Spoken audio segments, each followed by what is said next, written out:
উঠে পড়েছেন? আসলে একটু বাড়ির সবার নয় পুজো দিয়ে আসতে গেছিলাম মন্দিরে। যে ব্রেকফাস্ট চলেছে সবার। প্রিয়া তোমার জন্য চিকেন স্যান্ডউইচ, রিয়া তোমার জন্য পাস্তা, ছোট তোর জন্য হচ্ছে কি চিকেন স্যুপ, আর বাবা মা বাকি সবার জন্য হচ্ছে লুচি আলুর দম। আর তাতান সোনা তোমার জন্য তোমার ফেভারিট চকোস, আর দুধটা কিন্তু খেতে হবে। জানিস ছোট, আমরা খুব পড়াশোনা করার ইচ্ছে ছিল, কিন্তু ওই যে মা বাবা জোর করে বিয়ে দিয়ে দিল। তবে তো দাদাও আর মেনে নেয়নি পড়াশোনাটাকে, তাই আর করতে পারি।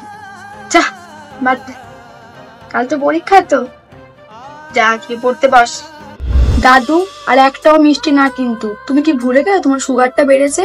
রাখো মিষ্টির প্লেটটা হাত থেকে। আমরা আর একসাথে খাবো না কালকে থেকে। আমাদের এই গোছানো সংসারটা ভেঙে যাবে।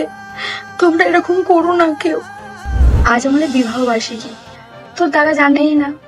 সত্যিই তো, আমার সাথে কি তার পট খায়? সে বড় অফিসে চাকরি করে, কত শিক্ষিত সে। আমি গ্রামের একটা কেউ ভূত, মুখ্য সূক্ষ্ম মানুষ।